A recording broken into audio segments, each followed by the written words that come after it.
No matter how many dead worlds you set foot on, you never get used to the wrong kind of silence, the kind that hums. Not the absence of sound. That's easy. That's expected. It's the presence of systems still running long after the people are gone that catches in your throat. That mechanical hum beneath your boots, the distant hiss of automated air, the click and whir of pressure doors still sealing shut with slow finality. You notice the small things, lights that still respond to motion, a vent humming on schedule, the faint static of a comm relay looking for input, signs of life with no one left to live. Dead worlds shouldn't sound busy. That's the rule. My name is Commander Ryan Holt, Terraform Division Tau 9. I've made landfall on 32 abandoned colonies in my career. 4 of them I was first boots on ground. Every one of them felt wrong in its own way, but Delta Leonis 4 was the first one that didn't feel dead at all. We got the call 6 months after a deep orbit surveyor pinged an unregistered geothermal anomaly in the northern quadrant. The colony was listed as failed century and a half ago. Initial records said collapse due to structural failure, infrastructure beyond salvage, final log dated 2297. Official status, presumed lost. Nothing in the planetary report mentioned power grids still running. Nothing said anything about signs of motion. Protocol was straightforward. Drop in, log the anomaly, assess for viable tech or unspent resources, mark for retrieval if there was anything worth dragging back. I wasn't expecting anything more. Not after what I'd seen before. We dropped fast. Red dwarf overhead burned the sky with rust-colored glare. From orbit, the colony grid spread out like a forgotten circuit board. Precise, modular, hexagonal blocks connected by thick trunkways and transport spines. Industrial towers ringed the perimeter, spaced at uniform intervals like defensive teeth.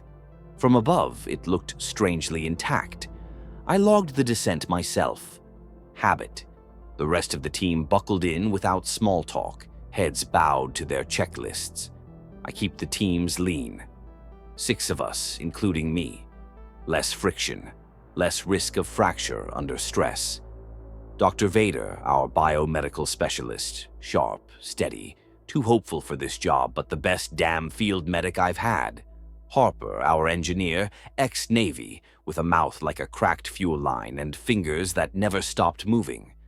Hassan, perimeter security, always quiet, always watching.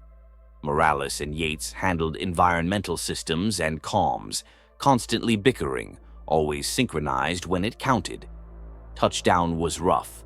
Wind shear hit us twice, buffeted the lander hard before the thrusters compensated. As we stabilized, I caught the first glint. Motion. A flicker on the colony's central transit ring. At first, I thought it was residual energy distortion from the heat haze. Then it moved again. The automated beacon kicked on the moment we hit ground. Flat voice, dated code string. Safe harbor, geothermal core stable, air at 78% baseline. Last recorded transmission. Over 150 years ago. No delay, no lag. Just a voice from a dead system, repeating like nothing had changed. I scanned the perimeter from the viewport. Buildings still stood, weather-worn but whole. No collapse. Hulls scoured clean by wind, seams rimed with metallic salt from decades of mineral exposure. And lights, active, grid pulsing low blue across the modules. Inside the cabin, everyone ran checks.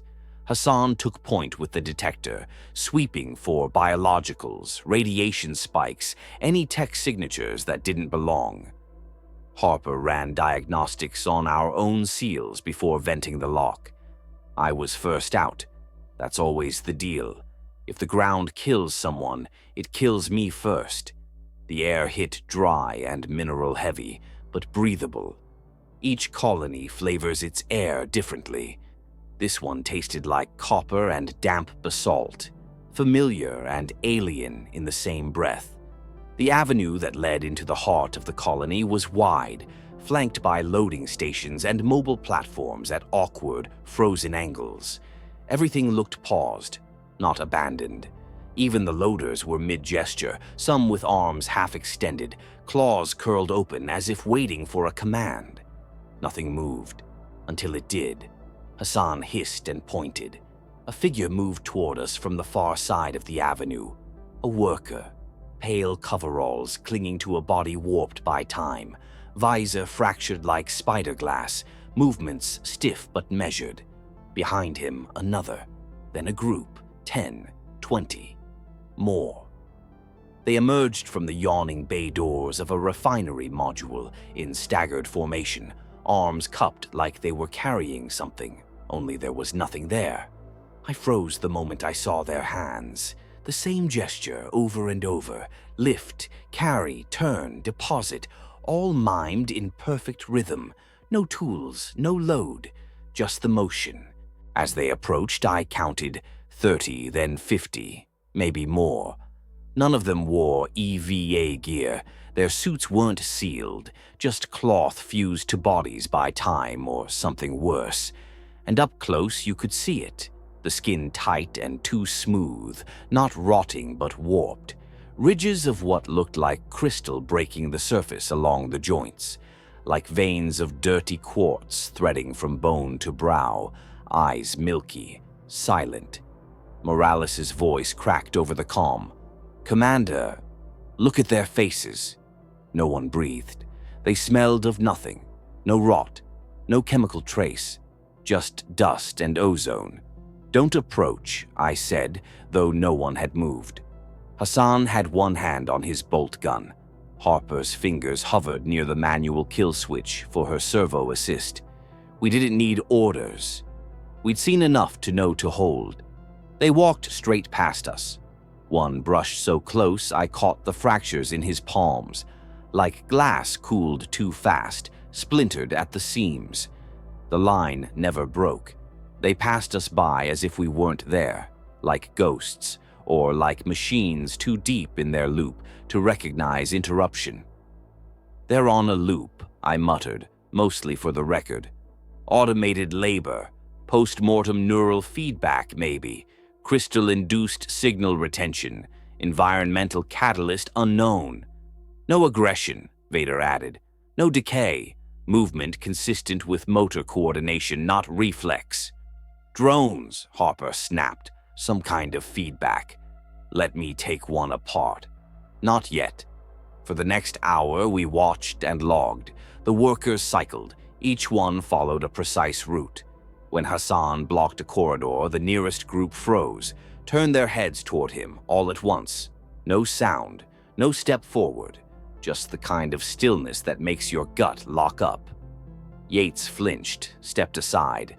The line resumed, seamless. We didn't know what they were. We still don't.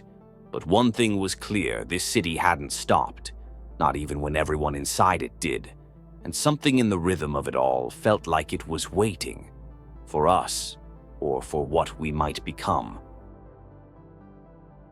The first time Yates vanished, it was just after 0300. We were 6 hours into our second night on Delta Leonis 4. The command spire sealed, systems green across the board. Everyone was accounted for, until he wasn't. Hassan was the one who spotted him, silent sliver of movement on the spire's external cam, a figure drifting along the central avenue, barefoot, base fatigues flapping in the wind. We watched the feed in silence, breath caught. Yates walked in perfect rhythm with the procession of workers, arms cupped, back straight, face blank. We sprinted. I remember the scrape of my boots on polymer flooring, the hiss of pressure doors venting behind us, adrenaline overriding procedure. Morales shouted his name over and over. No response, just the sound of grit underfoot and that low mechanical grind in the distance. We caught up with him a few 100 meters out, his steps unwavering. He didn't resist, didn't even blink. His skin was cold, eyes glassed over, not from exposure, something else. His lips moved in silence, a pattern repeating. Back inside, Vader ran the scan. One spike of electrical activity, then nothing. We got him warm, stabilized, but he stared through us like we weren't there. It took showing him the footage for something to break. He started shaking, clenched his fists until the knuckles cracked. "Dreams," he said later. "I was carrying something. I still feel it." That was the first fracture, the first moment where the city reached in and left a mark. We locked the spire down. Vader doubled everyone's scans. Medbay rotated through blood draws and microcrystal assays. The analyzer flagged Yates's plasma for trace mineral inclusions, sharp, angular deposits embedded in his cell walls. Not environmental, not machine residue. Internal. Self-propagating. "Crystalline," Vader said. "Not organic. Not from here." She showed me the data chip in the corridor, eyes ringed with exhaustion, voice low. "It's spreading. Slowly. He says he feels fine, but I don't believe him." I told her to keep it quiet. That's the job. Decide which truths are too dangerous to say out loud. But I saw the scratch on her wrist, a line of white dust clinging to the skin around it. She noticed me noticing, pulled her sleeve down and changed the subject. That day, Morales and Harper returned from the northern refinery with a sensor array. Harper stomped the dust from her boots and tossed the gear on the table like it owed her an answer. "They're on a cycle," she said. 18 hours to the second, same routes, same formations, looping through the central square. They meet, they break, they repeat. She paused, jaw twitching. No data signatures. Whatever they're carrying doesn't register. "They're not interacting with any systems?" I asked. "They're ghosts, glorified holograms with too much mass. If it's a BOF feedback loop, it's a kind I've never seen." Harper's go-to solution: crack one open, dissect, solve. "Not until Vader clears pathogen status," I said. She grunted. "We're stalling." I didn't answer. The truth was, I needed the stall. The colony core, an ancient geothermal interface lashed to a jury-rigged command processor, should have been long dead. Instead, it hummed along like someone had run maintenance last week. Logs were there, sort of. Most entries ended in corrupted data strings or looping timestamps. The same day repeated for years. 2000 to 297, over and over again. And then Hassan's voice came through my comm. "Commander, East Cradle Block, Sector 19. You need to see this." We took Vader and Harper and followed his signal. Sector 19 was collapsed in parts. A spiderweb of walls bulged and stained by mineral runoff. Crates stacked like barricades. Tags faded to unreadable streaks. The walls had been scrubbed clean, but the floors told stories. Drag marks, long smooth furrows like something had been moved. Again and again. Hassan waited outside a small glass-walled chamber. Nursery module, early-gen colonial design. Cradle inside, low, built from pressure-cast polymer, lined with black insulation turned brittle with time. It rocked. There was no wind. Inside the cradle, ash, warm gray, piled like it had been poured, not scattered, not disturbed. Vader knelt, scanner whirred. Above ambient by 5 degrees, carbon, calcium, silicates, but not enough to account for a full body. This wasn't remains, it was added to. I didn't know I was stepping forward until my hand brushed the rim. The warmth sank through the glove, into my skin, deep into the meat of me. And then came the emotion, sharp, immediate, overwhelming. Guilt, nothing I could trace, nothing I could claim, but deep, cutting guilt like I had made a promise and broken it. A vow, left to rot. I staggered back. "Log it," I said. "We move out." That night, I couldn't sleep. Just walked circles around the spire's core until my muscles ached. I checked the cams again and again. Processions continued. Loops perfect. I started copying the motions without realizing. Fingers curled. Arms rose. Corpser 8082, the one with the crushed torso and milky eyes, lifted his arms, turned, dropped nothing into nothing, and I mirrored him. Yates, too. When he finally spoke, it was barely a whisper. "They're in my head." He clenched his fists again and again, fingers curling, releasing, over and over, like he was holding something too fragile to drop. Vader said it was post-incident anxiety, a neat term to cover over something she didn't understand. She ran new baseline scans the next morning. Quiet, focused. The microcrystal analyzer pinged on all of us, minute shifts in bone density, strange density inflection points, subdermal ridges catching the light just under the skin. She didn't report hers, but I saw her knuckles tremble. I saw the grit on her medkit. No one said the word infection, but we all knew. The systems kept reporting nominal, power grid steady, comm stable, oxygen balance perfect. It didn't matter. Morales started pacing the comm station for hours, tapping codes into dead panels like he was waiting for them to wake. Yates stood at the observation window, arms at his sides, eyes unfocused. Harper checked the airlock seals over and over, muttering, slamming tools when they slipped. The worst was Vader. I found her at the edge of the avenue just before the next ritual began. She was still, silent, arms raised. She stepped forward, matched pace, expression slack, eyes glassed. We shouted. Nothing. Hassan tried to intercept, stopped short when two workers turned toward him, unmoving, blank, just watching. Vader walked the full circuit. She entered the refinery. She didn't come out. Her scanner hit the ground 3 minutes later. Her biometrics flatlined 6 after that. We searched every square meter. Every hall, no trace, no body. Her name echoed through every channel we had. No response. And the logs, when I checked, were corrupted again. Data overwritten by symbols no one recognized, like the city had edited her out. When I told the team, Harper swore like something snapped. Yates just stared at the avenue, his lips moving in time with a rhythm only he could hear. The city didn't notice. It didn't need to. The dream didn't pause. The ritual didn't break. And I sat in the spire, hands pressed to the cold console, wondering when we stopped being observers and started becoming part of the circuit. There is a moment, not a line, not an event, but a slow folding in, when you stop asking questions.